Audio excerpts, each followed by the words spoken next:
मेरे प्रिय मित्रों नमस्कार। Hindi education by Pawan sir में आप लोगों का स्वागत है। मित्रों आइए प्रैक्टिस सेट 6 का भाग 1 हम लोग पढ़ने जा रहे हैं। निम्नलिखित में से कौन सा कथन गलत है? तो ध्यान दीजिएगा।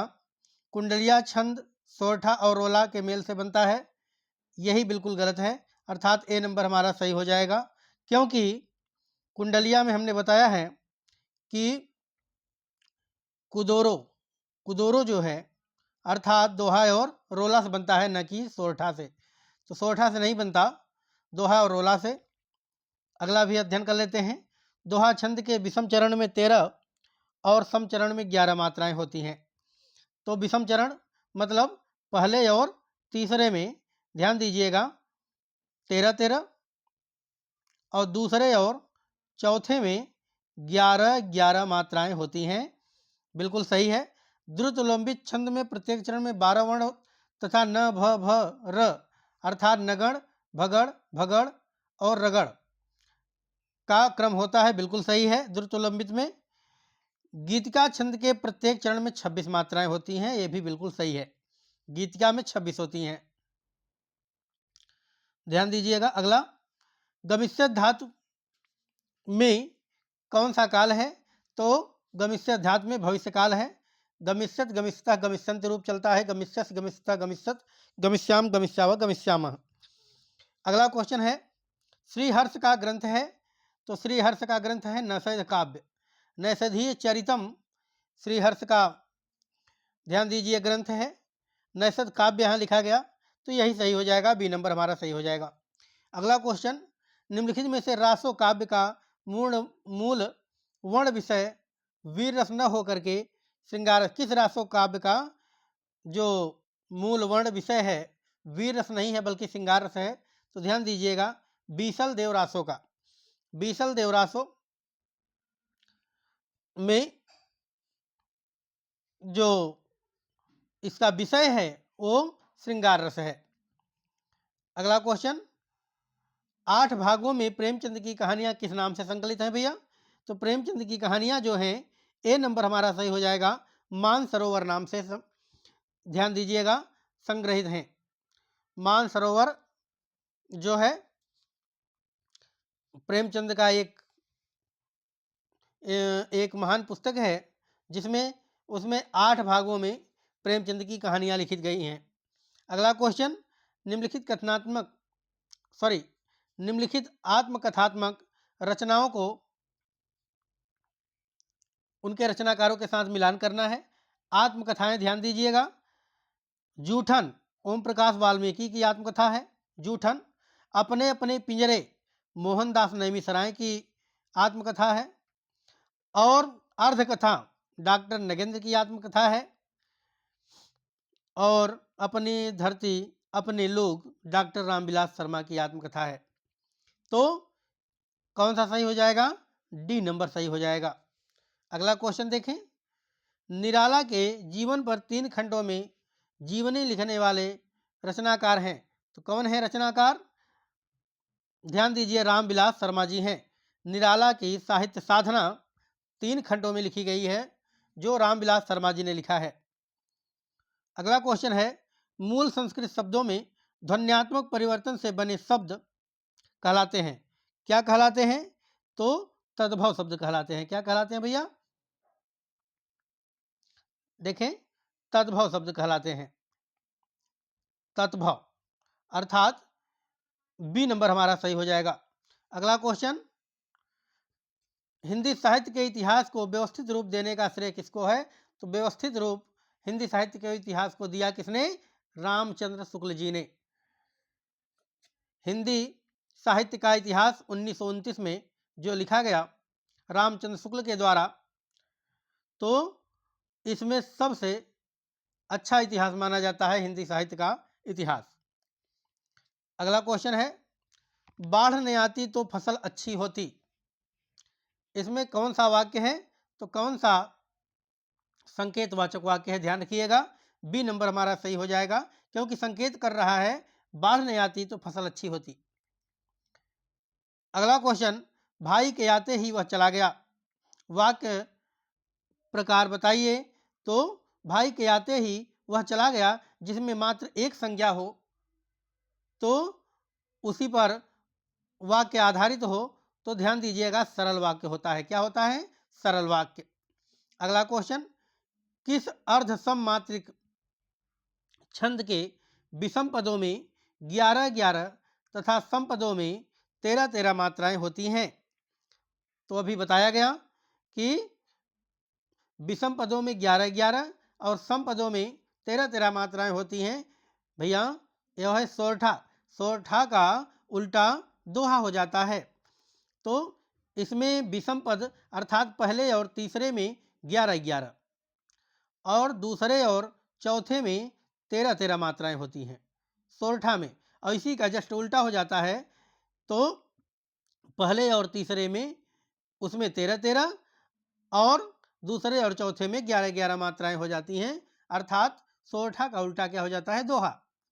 अगला क्वेश्चन, निम्न में से तद्भव शब्द है। तद्भव शब्द क्या है? दूध है। दूध का तत्सम क्या हो जाता है? दुग्ध। क्या हो जाता है? दुग्ध। अगला क्वेश्चन देखें, रामचंद्र शुक्ल के अनुसार हिंदी साहित्य के आदिकाल की समय सीमा है। तो रामचंद्र शुक्ल के अनुसार हिंदी साहित्य के आदिकाल की समय सीमा क्या है? ध्यान दीजिएगा, यह विक्रमी संवत में रामचंद्र शुक्ल ने अपने इतिहास को बांटा है। तो विक्रमी संवत 1050 से 1375 तक, तो विक्रमी संवत 1375 तक ध्यान दीजिएगा। उसके बाद भक्तिकाल को बांटा। आदिकाल को 1050 से 1375 तक, भक्तिकाल को 1375 से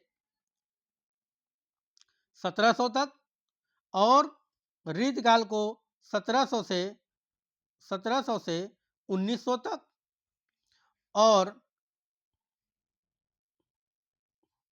आधुनिक काल को 1900 से, जिसको गद्यकाल रामचंद्र शुक्ल ने कहा, 1900 से 1984 तक या अब तक। तो ध्यान रखिएगा, बहुत ही महत्वपूर्ण है। अनंग शब्द में कौन सा उपसर्ग है? तो अनंग शब्द में भैया अन उपसर्ग है। अन, अनंग का मतलब क्या होता है? कामदेव होता है। ध्यान रखिएगा, अन उपसर्ग है। बी नंबर सही हो जाएगा। अगला क्वेश्चन, प्रकाशन वर्ष के अनुसार निम्नलिखित कहानियों का सही अनुक्रम है। तो ध्यान दीजिएगा, सबसे पहले इन कहानियों में ध्यान दीजिए। परिंदे राजा निर्बंसिया, उसने कहा था एक टोकरी भर मिट्टी। तो सबसे पहले एक टोकरी भर मिट्टी आती है 1901 में। एक टोकरी भर मिट्टी कब आई? 1901 में। किसकी है? माधवराव सप्रे की। उसने कहा था उसके बाद आई, तो उसने कहा था 1915 में आई, सॉरी 1915 में। 1901 में एक टोकरी भर मिट्टी 1915 में आई, उसने कहा था 1915 में। यह किसकी है? चंद्रधर शर्मा गुलेरी की कहानी है। फिर आई राजा निर्बंसिया, कमलेश्वर की कहानी है। यह कभी आई? 1957 में। और उसके बाद परिंदे निर्मल वर्मा की कहानी है, 1960 में आई। तो ऑप्शन नंबर हमारा कौन सही हो जाएगा? ध्यान दीजिएगा, सबसे पहले एक टोकरी भर मिट्टी, फिर उसने कहा था, फिर राजा निर्बंसिया, फिर परिंदे, अर्थात डी नंबर हमारा सही हो जाएगा। अगला क्वेश्चन देखें, साहित्य जनता की चित्तवृत्ति का संचित प्रतिबिंब है। इस पंक्ति के सही लेखक हैं। तो सही लेखक कौन है? रामचंद्र शुक्ल। रामचंद्र शुक्ल ने कहा था साहित्य जनता की चित्तवृत्ति का संचित प्रतिबिंब है।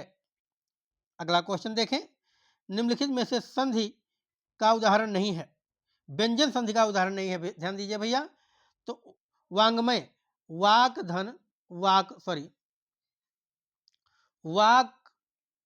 धन मय हो जाता है, वांग्मय। उसके बाद उच्छृंखल, उत प्लस श्रृंखल हो जाता है, श्रृंखल, उच्च श्रृंखल हो गया। फिर सृष्टि, तो स्र प्लस इष्ट हो जाता है, इष्टि, सृष्टि हो गया। और पुरस्कार का पुरः धनकार हो जाता है। अर्थात यह विसर्ग संधि हो जाती है। तो यही हमारा डी नंबर सही है, ध्यान रखिएगा। अगला क्वेश्चन देखें भैया, सटानन का संधि विच्छेद होगा तो सट प्लस आनन, सी नंबर सही हो जाएगा। अगला क्वेश्चन है, निम्नलिखित विकल्पों में शुद्ध वर्तनी वाले शब्द का चुनाव कीजिए। तो बिल्कुल दिखाई दे रहा है श्रवण, श्रवण, तो श्रवण कैसे हो जाएगा, ऐसे हो जाएगा श्रवण, सी नंबर हमारा सही हो जाएगा। अगला क्वेश्चन, निम्नलिखित में से कौन सा माखनलाल चतुर्वेदी द्वारा पत्र नहीं है। तो कर्मवीर माखनलाल चतुर्वेदी का है, प्रताप भी है, प्रभा भी है, ध्यान रखिएगा इन दो इनका नहीं है, डी नंबर हमारा सही हो जाएगा। अगला क्वेश्चन, सही कथन कौन सा है। रसवाच्य होता है, रस व्यंग्य होता है, रस लक्ष्य होता है, रस लौकिक होता है। तो कौन सा हो जाएगा, रस व्यंग्य होता है, बी नंबर हमारा सही हो जाएगा। ध्यान दीजिएगा, रस क्या होता है, व्यंग्य होता है। कांच का पर्यायवाची शब्द है, तो कांच का पर्यायवाची शब्द होता है शीशा, दोनों तालव्य होंगे, ध्यान रखिएगा। शीशा, जिन्होंने जीना जाना, जाना होना चाहिए, जिन्होंने जीना जाना, तो जिन्होंने जीना जाना होना चाहिए, नाना लिखा है कि लेखक हैं। तो कौन है जिन्होंने जीना जाना के लेखक, जगदीश चंद्र माथुर जी हैं। अगला क्वेश्चन, कैलाश वाजपेयी की साहित्य अकादमी पुरस्कार से सम्मानित काव्य कृति है। तो कौन काव्य कृति है, कैलाश वाजपेयी की जिस साहित्य अकादमी से सम्मानित हुई थी वह है हवा में हस्ताक्षर, सी नंबर हमारा सही हो जाएगा। अगला क्वेश्चन देखें, पाव महावर दैनिक नाइन बैठी आई, फिर जान महावरी एड़ी मी जत जाए। इसमें पांव महावर दैनिकी अर्थात सीता जी के जो पांव हैं इतने सुंदर हैं कि ऐसा लग रहा है पहले से रंग लगा है। तो उसी रंग को, इतने सुंदर हैं कि जैसा लग रहा है पहले से रंग लगा है, उसी रंग को छुड़ाने के लिए नाइन जो है आई है कि हम दूसरा रंग लगाएं, तो उसको मीज रही है अर्थात उसको रंग को छुड़ा रही है, लेकिन पांव ही वैसा है तो रंग कैसे छूटेगा, उसको भ्रम हो गया है, इसलिए यहाँ क्या है, भ्रांतिमान अलंकार है। अगला, अमीय झरत चहु और सो नयन ताप हरिलेत, राधा जू के वदन यस चंद उदित के ही हेत। देखिए ध्यान दीजिएगा, राधा जू के बदन यस चंद उदित के ही हेत, अर्थात राधा का वदन जैसा है उसी प्रकार चंद्र का उदय हो रहा है। उल्टा कहा गया है, चंद्रमा का अगर कहा गया होता कि चंद्रमा जैसा है उस प्रकार राधा का वदन है तब तो ठीक था, लेकिन यहां उल्टा कहा गया है कि राधा का मुख जैसा है वैसा चंद्रमा उदय हो रहा है। तो उल्टा कहा गया है, जब उल्टा कहा जाता है तो प्रतीप अलंकार होता है। कौन सा होता है भैया, प्रतीप अलंकार। अगला क्वेश्चन, प्रत्युत्पन्न शब्द में प्रयुक्त उपसर्ग है। तो प्रत्युत्पन्न में प्रति जो है वो प्रति प्लस उत्पन्न होता है, प्रति प्लस उत्पन्न। तो ध्यान दीजिएगा, प्रति जो है क्या है, उपसर्ग है। अगला क्वेश्चन देखें, बीती विभावरी जागरी अंबरपन घट में डुबो रही, तारा घट उसानागरी। इसके पहले भी हम प्रैक्टिस सेट में इसको पढ़ चुके हैं। यह कौन सा अलंकार हो जाएगा भैया, रूपक अलंकार, क्योंकि तारा घट उषा नागरी, उषा नागरी उषा रूपी जो चतुर नायिका है अर्थात सुबह की जो किरणें हैं, लालिमा है, उसको क्या बना दिया, एक नायिका बना दिया कवि ने, नायिका के रूप में प्रस्तुत कर दिया, इसलिए कौन सा अलंकार हो गया, रूपक अलंकार। अगला क्वेश्चन देखें, स्था धातु का लंग लकार मध्यम पुरुष बहुवचन का रूप होगा तो क्या हो जाएगा, अतिष्ठत हो जाता है। क्या हो जाएगा, अतिष्ठत। लंग लकार में अतिष्ठत, मध्यम पुरुष बहुवचन का रूप हो जाएगा अतिष्ठत। अगला देखें, खड़ी बोली शब्द का प्रयोग साहित्यिक हिंदी, देखें पहला, साहित्यिक हिंदी खड़ी बोली के अर्थ में होता है, बिल्कुल होता है।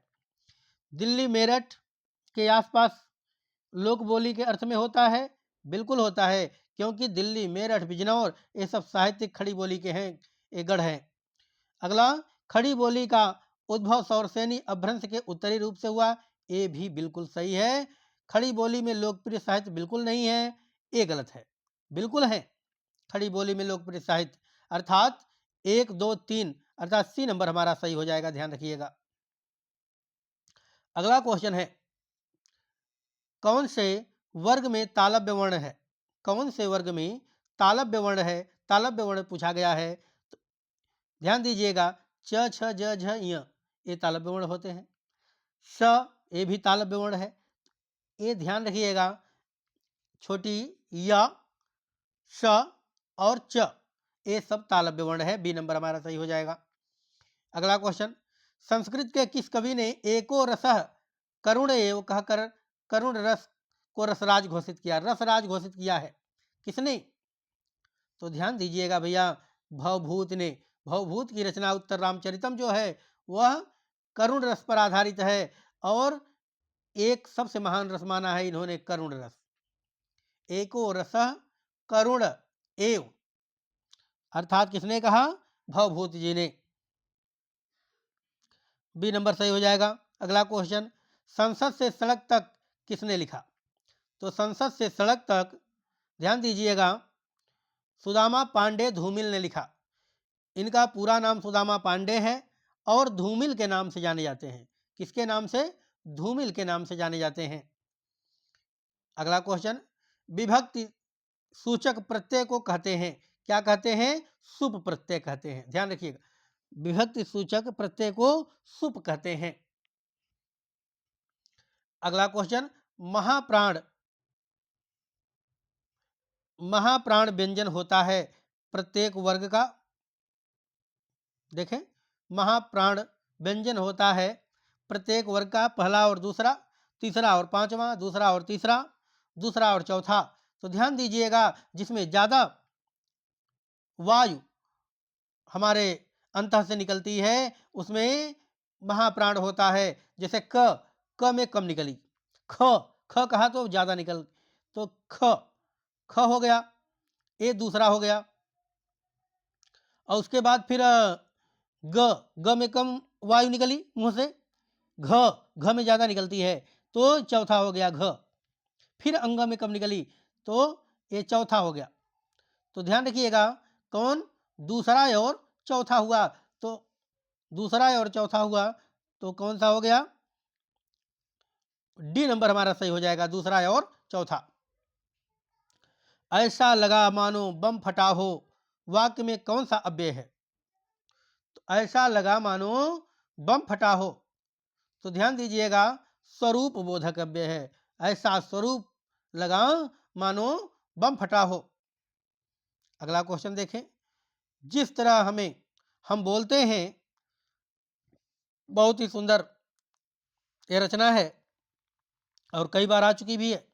जिस तरह हम बोलते हैं उस तरह तू लिख, और उसके बाद भी हमसे बड़ा तू दिख। किसकी रचना है? ये भवानी प्रसाद मिश्र की है, ध्यान रखिएगा। जिस तरह हम बोलते हैं उस तरह तू लिख, और उसके बाद भी हमसे बड़ा तू दिख, भवानी प्रसाद मिश्र की। अगला क्वेश्चन, हिंदी गजल विधा का प्रवर्तक किसे माना जाता है? तो हिंदी गजल विधा का प्रवर्तक दुष्यंत कुमार को माना जाता है। किसको माना जाता है भैया? दुष्यंत कुमार को हिंदी गजल विधा का प्रवर्तक माना जाता है। री स्वर की मात्रा का प्रयोग कौन से शब्द में है? तो भैया री किस मात्रा में है? तो ध्यान दीजिए, मातृभूमि में है। किसमें है? मातृभूमि में। अगला क्वेश्चन, भारतेंदु के अनुसार हिंदी नए चाल में कब ढली? तो हिंदी नए चाल में कब ढली? 1873 में। सी नंबर हमारा सही हो जाएगा। भारतेंदु के अनुसार हिंदी नए चाल में कब ढली? 1873 में। अपने मुँह मियाँ मिट्ठू बनना लोकोक्ति का अर्थ है, तो अपने मुँह मियाँ मिट्ठू बनना लोकोक्ति का क्या अर्थ है? तो ध्यान दीजिएगा, अपनी प्रशंसा स्वयं करना। अपनी प्रशंसा जो स्वयं करता है वह अपने मुँह मियाँ मिट्ठू बनता है। अगला क्वेश्चन, मध्यकालीन बोध का स्वरूप के लेखक हैं? तो मध्यकालीन बोध का स्वरूप किसकी रचना है? तो हजारी प्रसाद द्विवेदी की है। डी नंबर सही हो जाएगा, मध्यकालीन बोध का स्वरूप। अगला क्वेश्चन, निम्नलिखित में से तालव्य ध्वनि है। तालव्य ध्वनि कौन सी है? तो जैसे बताया गया स जो है वो तालव्य ध्वनि है। इसमें क जो है वो कंठ हो गई, प जो हो गई वो ओष्ठ हो गई, ट जो हो गई वो मूर्धा हो गई। ध्यान रखिएगा।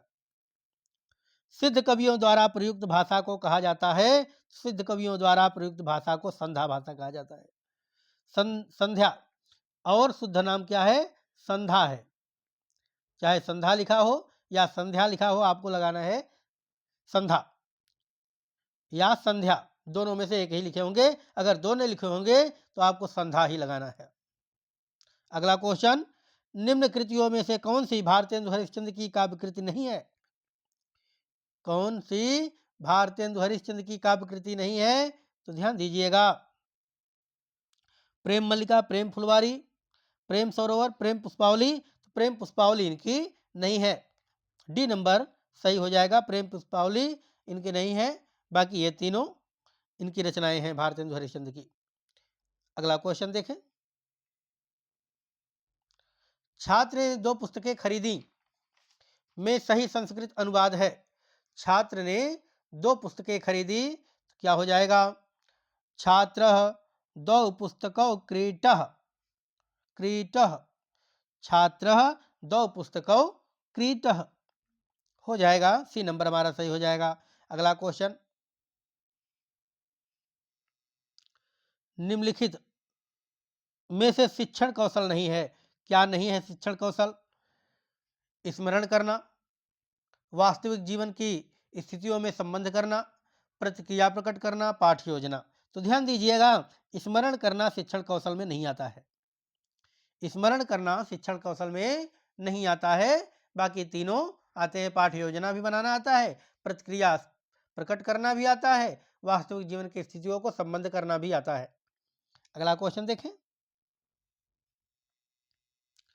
19वीं सदी में हिंदी खड़ी बोली के विकास में किस साहित्यकार ने महत्वपूर्ण भूमिका निभाई? 19वीं सदी में हिंदी खड़ी बोली के विकास में किस साहित्यकार ने महत्वपूर्ण भूमिका निभाई थी? तो किसने निभाई थी? ध्यान दीजिएगा, सदल मिश्र ने। किसने भैया? सदल मिश्र ने। सी नंबर हमारा सही हो जाएगा। अगला क्वेश्चन, जब राहुल अपनी अनुक्रिया को न्याय संगत सिद्ध करते हुए प्रश्न का उत्तर दे रहा है तो प्रस्फुटन के किस स्तर पर प्रचालन कर रहा है? तो ध्यान दीजिएगा, हो जाएगा सी नंबर हमारा विश्लेषण। जब राहुल अपनी अनुक्रिया को न्याय संगत सिद्ध करते हुए प्रश्न का उत्तर दे रहा है तो प्रस्फुटन के किस स्तर पर प्रचालन कर रहा है? विश्लेषण पर। सी नंबर सही हो जाएगा। अगला क्वेश्चन, निम्नलिखित कवियों में से एक भारतेंदु युगीन नहीं है। तो भा बदरी प्रताप जगमोहन दास, मैंने बताया है कई बार। बदरी नारायण चौधरी प्रेमघन बिल्कुल है। भा बदरी प्रताप, प्रताप नारायण मिश्र भी हैं, अंबिका दत्त व्यास भी हैं, और कौन नहीं है? अयोध्या सिंह उपाध्याय हरिऔध। ये द्विवेदी युग के हैं। किस युग के हैं? द्विवेदी युग के महान कवि माने जाते हैं। अर्थात ए नंबर हमारा सही हो जाएगा। अगला क्वेश्चन देखें। देवदत्ताय रोचते मोदकः स्वदते च अपूपः उपयुक्त वाक्य प्रियमाणः कः वर्ते? तो देखें, देवदत्ता प्रियमाणः कः वर्ते, प्रियमाण कौन है? तो देवदत्त है। किसके लिए कहा गया है? देवदत्त के लिए। अगला क्वेश्चन देखें। काव्यानुभूत की जटिलता चित्तवृत्तियों की संख्या पर निर्भर नहीं बल्कि संवादी विसंवादी वृत्तियों के द्वंद्व पर आधारित है। काव्यानुभूत की जटिलता चित्तवृत्तियों की संख्या पर निर्भर नहीं बल्कि संवादी विसंवादी वृत्तियों के द्वंद्व पर आधारित है। यह कथन किसका है? तो यह कथन किसका है? रामचंद्र शुक्ल का। ध्यान दीजिएगा। अगला क्वेश्चन है, मैं साहित्य को मनुष्य की दृष्टि से देखने का पक्षपाती हूं। मैं साहित्य को मनुष्य की दृष्टि से देखने का पक्षपाती हूं। किसकी काव्य पंक्तियां हैं, किसकी पंक्ति है? हजारी प्रसाद द्विवेदी की। सी नंबर सही हो जाएगा। अगला क्वेश्चन,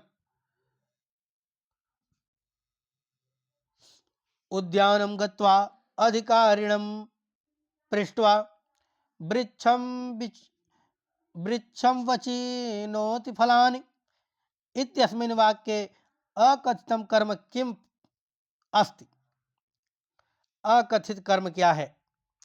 तो इस वाक्य में वृक्ष है। क्या है भैया? वृक्ष। अगला क्वेश्चन, निम्नलिखित प्रश्नों में से पश्चिमी हिंदी की बोली नहीं है। तो पश्चिमी हिंदी की बोली कौन सी नहीं है? देखें, ब्रजभाषा, कन्नौजी, बुंदेली, मगही। मगही जो है, मगही या बिहारी हिंदी की बोली है। भोजपुरी, मगही, मैथिली। भोजपुरी, मगही, मगही और मैथिली, ये सब बिहारी बोली हैं। अगला क्वेश्चन देखें, निम्नलिखित में से किस शब्द में तद्वित प्रत्यय लगा है? किस शब्द में तद्वित प्रत्यय लगा है? तो ध्यान दीजिएगा, किस शब्द में लगा है? कृपालु में। कृपालु जो है तद्वित प्रत्यय लगा है, बाकी सब क्रियाओं से बना है, इसलिए कृ प्रत्यय लगा है। कृपालु जो है वो क्रिया से नहीं है, इसलिए तद्वित प्रत्यय माना जाता है। ध्यान रखिएगा। अगला क्वेश्चन, जब अर्थ का 59 नंबर मिस हुआ है मित्रों, उसको बाद में हम लोग देखते हैं। सॉरी, आइए देखते हैं। प्रश्न है, जब अर्थ का ग्रहण अभिधा से न हो किंतु उससे संबंध हो, अर्थ ग्रहण करने वाली शब्द शक्ति को क्या कहेंगे? अभिधा से न हो किंतु उससे संबंध हो तो अर्थ ग्रहण करने वाली शब्द शक्ति को क्या कहेंगे? व्यंजना, ध्वनि, लक्षणा, अभिधा, मूला। तो क्या कहेंगे? लक्षणा कहते हैं। क्या कहते हैं भैया? लक्षणा। अगला क्वेश्चन देखें, सूची 1 का सूची 2 से मिलान करना है। तो देखें, प्रद्युम्न चरित्र। प्रद्युम्न चरित्र किसकी रचना है? तो सुधीर अग्रवाल की है। प्रद्युम्न चरित्र किसकी है? सुधीर अग्रवाल की। स्वर्गारोहण, स्वर्गारोहण किसकी है? विष्णु दास की। स्वर्गारोहण है विष्णु दास की। फिर मधुमालती कथा किसकी है? चतुर्भुज दास की। मधुमालती कथा चतुर्भुज दास की। और छिताई वार्ता नारायण दास की। तो ध्यान रखिएगा, उत्तर हमारा बी नंबर सही हो जाएगा। प्रद्युम्न चरित्र, सुधीर अग्रवाल, स्वर्गारोहण, विष्णुदास, मधुमालती कथा, चतुर्भुज दास, छिताई वार्ता, नारायण दास। अगला क्वेश्चन देखें, निम्नलिखित में से कौन सी आत्मकथा हरिवंश राय बच्चन द्वारा लिखित नहीं है? तो कौन सी आत्मकथा हरिवंश राय बच्चन द्वारा लिखित नहीं है? अपनी खबर पांडे बेचन शर्मा उग्र की है। पांडे बेचन शर्मा उग्र की। ध्यान रखिएगा, बाकी क्या भूलूं क्या याद करूं, नीड़ का निर्माण, फिर 10 दार से सोपान तक, ये सब हरिवंश राय बच्चन की हैं। अगला क्वेश्चन, जो परीक्षा में उत्तीर्ण न हो उसे क्या कहेंगे? तो उसको क्या कहेंगे? अनुत्तीर्ण। क्या कहेंगे? अनुत्तीर्ण। बी नंबर सही हो जाएगा। अनुरक्त, अनुरक्त शब्द का विलोम क्या हो जाएगा? अनुरक्त का। तो अनुरक्त का विलोम हो जाएगा विरक्त। क्या हो जाएगा भैया? विरक्त। अगला है, निम्नलिखित में से कौन सा शब्द अरबी, फारसी या अंग्रेजी मूलक नहीं है? तो अरबी, फारसी और अंग्रेजी मूलक नहीं है, तो जल हो जाता है। जल न तो अब अरबी है, न फारसी है, न तो अंग्रेजी है। बाकी ये तीनों अरबी, फारसी, अंग्रेजी से मिले हुए हैं।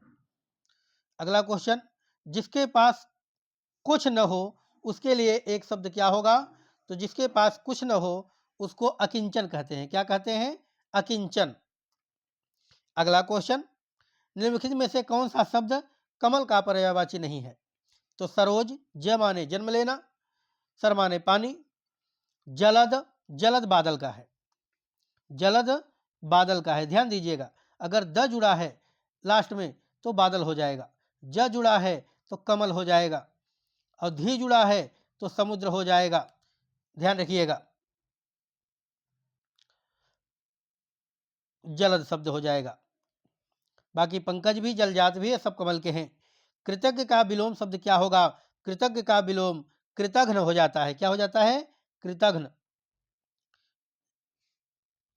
जो उपकार को न मानने वाला है कृतघ्न कहते हैं, जो उपकार को मानने वाला है कृतज्ञ कहते हैं। अगला क्वेश्चन, किस क्रमांक में सूत सुत शब्द युग्म का सही अर्थ भेद है? तो किस क्रमांक में है? सुत माने होता है, सूत माने होता है सारथी, और सुत माने पुत्र। तो ध्यान दीजिएगा, ए नंबर सही हो जाएगा। कौन सा? ए नंबर सही हो जाएगा। अगला क्वेश्चन, निम्नलिखित में से जगन्नाथ दास रत्नाकर की कौन सी रचना नहीं है? तो जगन्नाथ दास रत्नाकर की कौन सी रचना नहीं है? तो देखें, हिंडोला, गंगावतरण, भ्रमरदूत, उद्धव शतक। तो इनमें से भ्रमरदूत जो है यह इनकी रचना नहीं है, बाकी हिंडोला भी है, गंगावतरण भी है, उद्धव शतक भी है। अगला क्वेश्चन, निम्नलिखित में से किसमें तत्पुरुष समास नहीं है? तत्पुरुष समास नहीं है, भैया ध्यान देना। तो आदिवासी, ऋण मुक्त, अमचूर, पीला जर्द। तो पीला जर्द में ध्यान दीजिएगा कर्मधारय समास है, न कि तत्पुरुष समास है। बाकी तीनों में आम का चूर्ण हो जाएगा, ऋण से मुक्त हो जाएगा, और आदिवासी का मतलब आदि समय से वास करने वाला, अर्थात पुराने समय से वास करने वाला। तो ये तीनों जो है वो तत्पुरुष हो जाएंगे। पीला जर्द जो है वह कर्मधारय हो जाएगा, कर्मधारय। पहले विशेषण फिर विशेष्य, ध्यान रखिएगा। अगला क्वेश्चन, जल में रहने वाला प्राणी के लिए एक शब्द है, तो क्या हो जाएगा? जलचर हो जाएगा। क्या हो जाएगा भैया? जलचर हो जाएगा। अगला को मित्रों, इसमें भाग 1 में हम लोगों ने प्रैक्टिस सेट के 6 भाग 1 में हम लोगों ने 71 क्वेश्चन पढ़ा। इसके आगे दूसरे भाग में आप लोगों को पुनः मिलेंगे अगले प्रश्नों के साथ। तब तक के लिए नमस्कार।